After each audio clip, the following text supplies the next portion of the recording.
జ్యోతిషాస్త్ర రీత్యా ద్వాదశ రాశుల్లో 5వ రాశి అయినటువంటి సింహరాశి మిత్రులారా, మీరు మకా నక్షత్రం 1, 2, 3, 4 పాదములు, పుబ్బా నక్షత్రం 1, 2, 3, 4 పాదములు, ఉత్తరా నక్షత్రం మొదటి పాదానికి జన్మించిన మీరు సింహరాశి వారిగా పరిగణించబడుతున్నారు. సింహరాశి మిత్రులారా, ఫిబ్రవరి నెల మీకు శుభ ఫలితాలు ఉన్నాయి. ఎలా ఉన్నాయంటే కాస్త మిశ్రమం. జాగ్రత్త సుమి. సింహరాశి వార జాగ్రత్త. కుటుంబంలో ఆనందకరమైనటువంటి ప్రోత్సాహం ఉంటుంది, సమాజంలో ఉండదు. సమాజంలో ఆనందకరమైన ప్రోత్సాహం ఉంటుంది, ఇంట్లో ఉండదు. ఇలా మిశ్రమంగా ఉంటుంది. బంధువులు స్నేహితులు ఎంతో సహకరిస్తారు. మీకు భార్యాభర్తల మధ్య కాస్త అన్యోన్యత తగ్గుతుందని కూడా చెప్పచ్చు. వివాహం కాని వారికి వివాహం, సంతానం లేని వారికి సంతానం అయ్యే అవకాశాలు కనబడుతున్నాయి. మాసాంతంలో బంధువుల పరంగా చిన్న సమస్యలు ఎదురయ్యే అవకాశాలు ఎక్కువ ఉంది. కాబట్టి ఓపిక పట్టడం మంచిది. నూతన వస్త్ర ఆభరణాలు కొనుగోలు చేసేటప్పుడు ఒకసారి 4 సార్లు ఆలోచించండి సింహరాశి మిత్రులారా. కుటుంబంలో కలిసి విందు వినోదాల్లో పాల్గొనేటప్పుడు నోరు అదుపులో పెట్టుకోండి, నోరు జారకండి. మీ అన్నదమ్ముల మధ్య ఏమైనా సఖ్యత లోపమున్నా అవన్నీ తొలగించే అవకాశాలు ఉన్నాయి.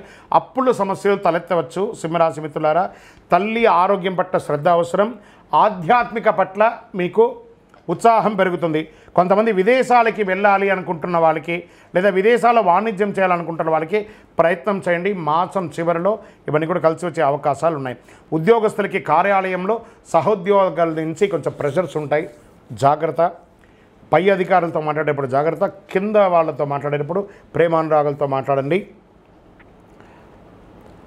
అధికారుల మద్దతు చాలా అవసరం కాబట్టి జాగ్రత్త. వ్యాపారం చేస్తున్న వారికి అంత ఆశించని ప్రయోజనం ఉండకపోవచ్చు, కొంచెం ఓపిక పట్టండి. మీ వ్యాపారాన్ని విస్తరించాలనుకునేది ఇంకొక నెల తర్వాత ప్లాన్ చేయండి. స్త్రీలు, ఉద్యోగం చేస్తున్నటువంటి స్త్రీలు మీ యొక్క పరిసర ప్రాంతాల్లో ఉన్నటువంటి వాళ్ళతో జాగ్రత్తగా ఉండండి. ఉద్యోగం చేసే స్థలంలో గౌరవాన్ని పొందడానికి తాపత్రయపడతారు, కాస్త ఓపిక పట్టండి. రాజకీయ నాయకులకి ఇది మిశ్రమ కాలం. షేర్ మార్కెట్ ఈ నెల కాస్త జాగ్రత్త పడండి. మీడియా రంగం, ఐటీ రంగం వారికి మిశ్రమం. నూతన ఉద్యోగ ప్రయత్నం కాస్త ఆలస్యమయ్యే అవకాశాలు ఉన్నాయి. అనుకూలమైనటువంటి రోజులు అని అనుకుంటే 1, 6, 9, 12 అని చెప్పచ్చు. చంద్రాష్టమం ఫిబ్రవరి 2 నుండి 3, 4 కంప్లీట్గా ఉండి ఉదయం 4వ తారీఖున ఉదయం వరకు ఉంటుంది. కాబట్టి చాలా జాగ్రత్త. అదృష్ట సంఖ్య 7 మరియు 9. అదృష్ట రంగు అని చెప్పుకుంటే పింక్ అండ్ రెడ్ కలర్ మీకు చాలా కలిసి వస్తుంది.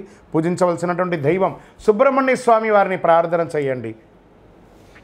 అమ్మవారికి ప్రార్థన చేయండి. దుర్గా సప్తశతి పారాయణం చేయండి. మంగళవారాల్లో, ఆదివారాల్లో సుబ్రహ్మణ్య స్వామి భుజంగం పారాయణం చేయండి. దుర్గాదేవికి వీలుంటే ఒక చండీ హోమం చేయండి. దైవ ప్రార్థన అనేది చాలా ముఖ్యం. పేదవాళ్ళకి ఒకరోజు కడుపు నిండా భోజనం పెట్టండి. ఇకను అతి శక్తివంతమైనటువంటి కరుంగాలి మాలను ధరించండి. ఆరోగ్యంగా ఉంటారు. ఆరోగ్యానికి ఇది చాలా ముఖ్యం. ఏ విధమైనటువంటి బ్లాక్స్ ఉన్నా కూడా క్లియర్ అవుతుంది. అతి శక్తివంతమైనటువంటి కరుంగాలి మాల ధరించడం వల్ల అన్ని రకాలైనటువంటి అనుకూలాలు, ఏ విధమైనటువంటి నెగిటివ్స్ ఉన్నా కూడా పోతుంది. ఐశ్వర్యంగా ఉంటారు. సమాజంలో దిగ్విజయం పొందుతారు. ఇంకనో మీ యొక్క వ్యక్తిగత జాతకం తెలుసుకోవాలనుకుంటే కింద కనబడుతున్నటువంటి మా నెంబర్కి, మళ్ళీ సింహరాశి మిత్రులారా, మీకు ఒక చిన్న ఇది రిక్వెస్ట్తో కూడినటువంటి మాట.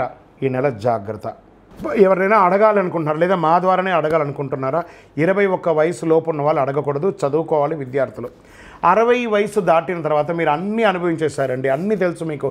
జీవితంలో అన్ని వర్గంలో ఉన్నటువంటి వసతులు, కష్టాలు, సుఖాలు అన్నీ పొందారు. కాబట్టి మీరు దైవ ప్రార్థన చేసుకోండి, మీకు అన్ని మేలుగా జరుగుతుంది. ఎవరైనా జ్యోతిష్యం తెలుసుకోవాలనుకుంటే వ్యాపారం, ఉద్యోగం, వివాహం, సంతానం, ఆరోగ్యం గురించి ఏమైనా తెలుసుకోవాలనుకుంటే అడగండి. మన యొక్క టీవీ ఛానల్ ద్వారా చూస్తున్నటువంటి ప్రేక్షక మిత్రులందరికీ కూడా శుభాకాంక్షలు. చాలా చక్కగా మమ్మల్ని ఆదరిస్తున్నారు చూస్తూ. కానీ కొంచెం అట్లా like and share and subscribe చేస్తే ఎంతో బాగుంటుంది కదా. మంచి విషయాలు మేము తెలుపుతున్నామని అనుకుంటున్నాం. అది మీకు ఇది మంచిది అనిపిస్తే సబ్స్క్రైబ్ చేయండి. మీతో ఒక 18 మందిని సబ్స్క్రైబ్ చేయించండి. జాతకం అనగానే అందరికీ ఒక క్యూరియాసిటీ. ఈ నెల నాకు ఎలా ఉంటుంది, వ్యాపారం ఎలా ఉంటుంది, ఉద్యోగం ఎలా ఉంటుంది, ఆరోగ్యం ఎలా ఉంటుంది, అసలు నా పరిస్థితి ఎలా ఉంటుంది, అసలు జాతకాన్ని నేను ఎంతవరకు నమ్మచ్చు, జాతకంలో విశేషాలు ఏంటి అంటే, ఇక్కడ వచ్చి గోచార గ్రహస్థితుల్ని దృష్టిలో పెట్టుకొని అన్ని వర్గాల వారిని లెక్క వేసి, ఇది వచ్చి ఒక ప్రామాణికం అన్నమాట. ఈ లెక్క వేసి ఏ ఏ గ్రహాలు ఎలా ఎలా ఉన్నాయి, వారి యొక్క ఫలితాలు ఎలా ఉంటాయనే దాన్ని లెక్క వేసి చెప్పడమే ఈ యొక్క రాశి ఫలితాలు.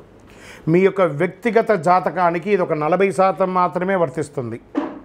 మీ సంపూర్ణ జాతకం తెలుసుకోవాలి అని అనుకుంటే మీ పరిసర ప్రాంతాల్లో ఉన్నటువంటి జ్యోతిషాస్త్ర నిపుణుల్ని మీ యొక్క date of birth, time of birth, place of birth ఇచ్చి తెలుసుకోండి. మళ్ళీ చెప్తున్నాను, జ్యోతిష్యం, జాతకం అనేది పడుతున్న వర్షానికి ఒక గొడుగు మాత్రమే, కానీ జ్యోతిష్యం జీవితం కాదు.